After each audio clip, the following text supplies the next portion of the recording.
हे everyone, मैं हूं Anam. Welcome to my channel. आज की वीडियो में मैं एक्सप्लेन करूंगी क्लास 9 की poem rain on the roof और मैं बात करूंगी सभी पोएटिक डिवाइसेस के बारे में भी। पोएट है कोटिस किनी। Rain on the roof. जब पोएट जो हैं वो बारिश की बूंदों को देखते हैं, बारिश की बूंदें जो एक म्यूज़िक सा क्रिएट कर रही हैं, उस म्यूज़िक को, उस साउंड को सुनते हैं तो वो खो जाते हैं अपने बचपन की मेमोरीज़ में। और सबसे इम्पॉर्टेंट मेमोरी जो उनके दिमाग में ताज़ा होती है वो है उनकी मदर की। ऑब्वियसली इससे पता चलता है कि उनकी मदर अब नहीं रही, वो ज़िंदा नहीं हैं। तो कैसे वो अपने बचपन को याद करते हैं बारिश को देख के, बारिश की बूंदों के म्यूज़िक को सुन के, उसके बारे में पढ़ेंगे हम इस पोएम में। स्टार्ट करते हैं। When the humid shadows hover over all the starry spheres. Humid shadows means clouds, बादल. Humid means पानी से भरे हुए बादल. Starry spheres means तारों से भरा हुआ आकाश. When the humid shadows hover over all the starry spheres. जब तारों से भरे हुए स्काई को काले बादल, पानी से भरे हुए बादल कवर कर देते हैं, and the melancholy darkness gently weeps in rainy tears. Melancholy means causing sadness, जो हमें उदास करे। तो एक अंधेरा सा छा जाता है और मानो एक उदासी सी छा जाती है, एक उदासी सी फैल जाती है और ऐसे लगता है कि बारिश की बूंदें मानो आंसू हों किसी के. What a bliss to press the pillow of a cottage chamber bed. और ऐसे वक्त में पोइट की सबसे फेवरेट एक्टिविटी क्या है, उसे क्या करना पसंद है ऐसे वक्त में? तो पोइट कहता है, मुझे इतनी खुशी मिलती है अपने बेड में सो के, and lie listening to the patter of the soft rain overhead. तो मैं बस और कुछ नहीं करना चाहता, मैं बस आराम से अपने बेड पे लेट के बारिश की बूंदें जो म्यूज़िक क्रिएट कर रही हैं, जो साउंड क्रिएट कर रही हैं, मैं बस उसको सुनना चाहता हूँ और मुझे ये करके बहुत खुशी मिलती है उस सॉफ्ट रेन के म्यूज़िक को सुन के.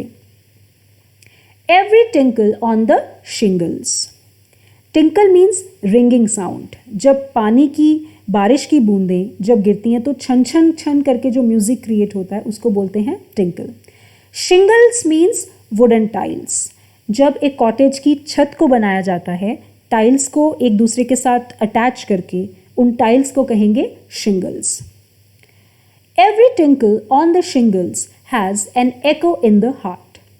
एक एक बारिश की बूंद जो मेरे कॉटेज की छत पे गिरती है तो मेरे दिल में एक एको सा क्रिएट होता है, एक साउंड सा क्रिएट होता है, एक मेमोरी सी बनती है. And 1,000 dreamy fancies into a busy being start. Busy being कौन है? पोइट ही busy being है, क्योंकि पोइट अपनी लाइफ में इतना बिजी हो चुका है कि उसके पास वक्त ही नहीं है ये छोटी छोटी चीज़ें एंजॉय करने का. तो वो बोलता है, लेकिन जब मैं ये बारिश की बूंदों को देखता हूँ, इसके म्यूज़िक को सुनता हूँ, तब हज़ारों सपने बुनने लगता हूँ. And 1,000 recollections weave their air threads into woof. Recollections means memories. हज़ारों सपने बुनने लगता हूँ और हज़ारों पास्ट मेमोरीज, हज़ारों यादें मेरे सामने मानो एक पैटर्न सा वीव करती हैं, मानो एक एक धागा बुन के हवा में एक पिक्चर से क्रिएट हो जाती है मेरे पास्ट की, मेरे बचपन की. As I listen to the patter of the rain upon the roof. और ये सब कब होता है? जब मैं अपनी छत पे गिरने वाली बारिश की बूंदों को सुनता हूँ, उसके म्यूज़िक को सुनता हूँ.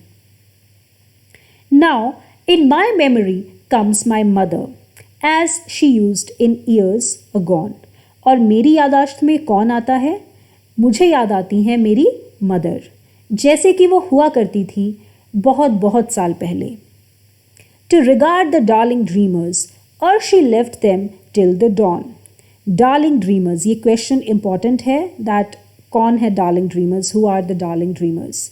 Darling dreamers means poet and his siblings, poet और उसके भाई बहन। Till the dawn, dawn means सुबह सुबह का वक्त, बिल्कुल अर्ली मॉर्निंग, जब सूरज निकलता है उस वक्त को बोलते हैं डॉन। तो उसको याद आता है कि कैसे उनकी मदर उसको और उसके सिबलिंग्स को, उसके ब्रदर सिस्टर्स को रात को प्यार से सुलाती थी और उनको जब वो सो जाते थे तो उनको आराम से छोड़ती थी सुबह तक, अगली सुबह तक, जब वो वापस आती थी हमें जगाने। Oh I feel her fond look on me. आज भी जब मैं ये याद करता हूँ तो मुझे लगता है कि मेरी मदर आज भी मुझे बड़े प्यार से देख रही हैं। As I list to this refrain, list means listen, सुनना, रेफ्रेन मीन्स म्यूज़िक। और ये सब कब होता है? जब मैं म्यूज़िक को सुनता हूँ, जब मैं रेन के म्यूज़िक को सुनता हूँ।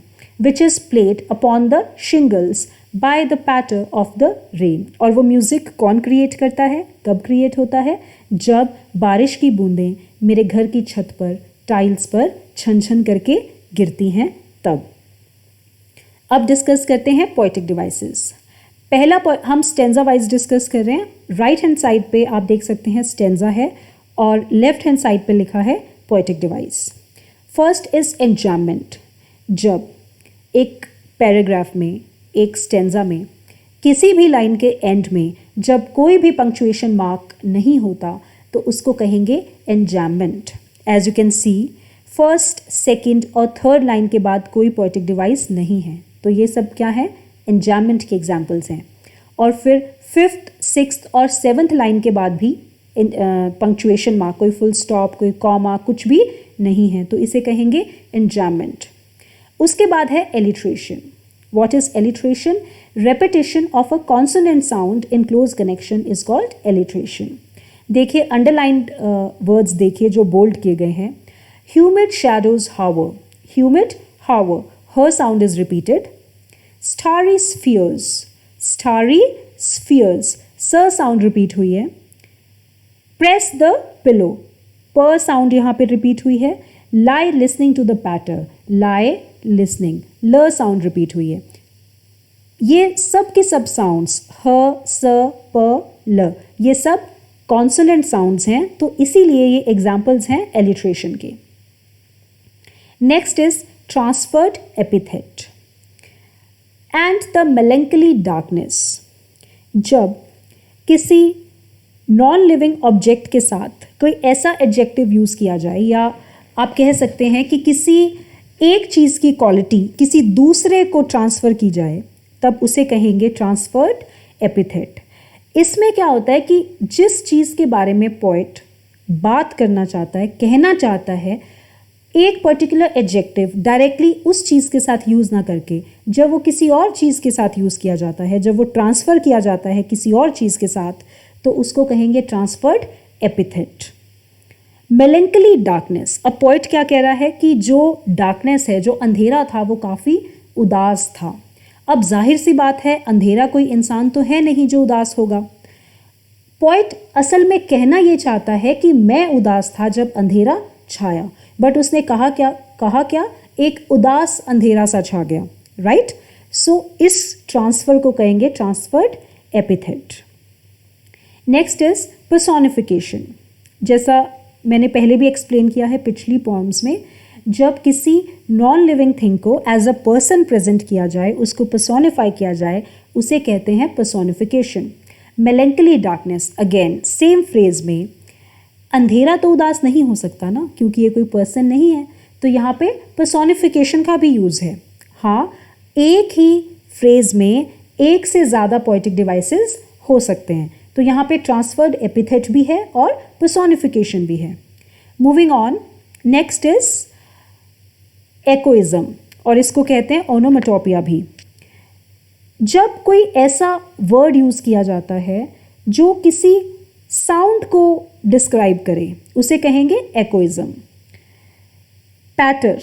अब पैटर जो वर्ड है वो एक साउंड को डिस्क्राइब करता है, तो ये एग्जाम्पल है एकोइज्म का। पैटर का और कोई मतलब नहीं है, ये सिर्फ एक साउंड को डिस्क्राइब करता है। जैसे कि मैं आपको एग्जाम्पल देती हूँ, जैसे कि अगर मैं कहूँ म्याऊं, अब म्याऊं का और कोई भी मतलब नहीं है, म्याऊं सिर्फ एक साउंड को डिस्क्राइब करता है जो कैट निकालती है। तो इन तरह के वर्ड्स को बोलेंगे, इस तरह के वर्ड्स को बोलेंगे। जब इस तरह के वर्ड्स का यूज़ होता है तो उस पोएटिक डिवाइस को कहेंगे ओनोमेटोपिया या एकोइज्म। Next is imagery. जब हम इस पोम को पढ़ते हैं तो हमारे माइंड में एक इमेज सी क्रिएट होती है, एक पिक्चर सी क्रिएट होती है, तो इसलिए इसे कहेंगे इमेजरी, क्योंकि इट इवोक्स आर इमेजिनेशन। एक इमेजिनेशन मोड में हम चले जाते हैं, हम इमेजिन करने लगते हैं बारिश का गिरना और ये सब। अब आते हैं सेकंड स्टेंजा पे। राइट हैंड साइड पे स्टेंजा दिया गया है। अगेन एंजाममेंट यूज़ हुआ है, क्योंकि कई लाइंस ऐसी हैं, आप फ्रीज करके पॉज करके भी देख सकते हैं कि जिनके बाद में कोई भी पंक्चुएशन मार्क यूज़ नहीं किया गया, इसलिए हम कह सकते हैं कि यहाँ पे यूज़ हुआ है एंजाममेंट का। Next is alliteration. Busy being, ब साउंड, कॉन्सोनेंट साउंड का रिपीटिशन हुआ है, तो ये है एलिट्रेशन। वीव, वूफ, व साउंड रिपीट हुई है। रेन अपॉन द रूफ, र साउंड, रेन, रूफ, ये सब कॉन्सोनेंट साउंड्स हैं। तो ये सब एग्जाम्पल्स हैं एलिट्रेशन के। Next is transferred epithet. Dreamy fancies. अब जो फैंसीज हैं, जो उसकी इमेजिनेशंस हैं, वो तो ड्रीमी नहीं है, वो तो सपने नहीं देख रहे। सपने कौन देख रहा है? सपने देख रहा है poet. So instead of saying कि I am dreamy, he is saying dreamy fancies, की जो इमेजिनेशंस हैं वही ड्रीमी हो गई हैं। तो यहाँ पे एक ट्रांसफ़र हुआ है। जो एडजेक्टिव पोएट को अपने आप के लिए यूज़ करना चाहिए, वो उसने यूज़ किया है फैंसीज के लिए। सो इसीलिए इसे कहेंगे transferred epithet. Next again personification. 1000 recollections weave their air threads into woof. बहुत सारी पास्ट मेमोरीज आके मानो कि एक पिक्चर सी बनाती हैं धागे बुन बुन के। अब जो मेमोरीज हैं वो कोई पर्सन तो है नहीं, वो कोई औरत तो है नहीं जो एक पिक्चर बना देगी हवा में, राइट? तो यहाँ पे मेमोरीज यानी कि रिकलेक्शंस को किया गया है पर्सोनिफाई, इसीलिए हम इसे कहेंगे पर्सोनिफिकेशन। अगेन अगला फिर से है ओनोमेटोपिया, या इसको हम कहेंगे एकोइज्म। टिंकल, पैटर, ये जो वर्ड्स हैं ये एक साउंड को डिस्क्राइब करते हैं, इसीलिए इसको हम कहेंगे एकोइज्म। थर्ड स्टेंजा, लास्ट स्टेंजा पे हम आ गए हैं। अगेन एंजाममेंट का यूज़ हुआ है। As you can see, third line के बाद, फिफ्थ लाइन, सिक्स्थ और सेवन्थ लाइन के बाद कोई भी पंक्चुएशन मार्क नहीं है, ना कोई फुल स्टॉप है, ना कोई कॉमा है, ना कोई एक्सक्लेमेशन मार्क है। तो इस एब्सेंस ऑफ पंक्चुएशन मार्क को कहेंगे enjambment. Second poetic device in stanza 3 is alliteration. Alliteration हमें पता ही है, repetition of consonant sound. Memory comes my mother, memory, mother, म साउंड रिपीट हुई है। डार्लिंग ड्रीमर्स, ड sound is repeated. Feel her fond look on me, feel, fond, फ sound repeat हुई है। तो ये सब भी एग्जाम्पल्स हैं एलिट्रेशन के। अगेन एकोइज्म यूज़ हुआ है by the patter of the rain. Patter जो वर्ड है वो हम पहले भी डिस्कस कर चुके हैं कि ये रेन की साउंड को डिस्क्राइब करता है, इसका कोई और मतलब नहीं है, तो इसलिए इसे कहेंगे echoism. That's all from my side. I hope आपको पोएम समझ में आ गई होगी।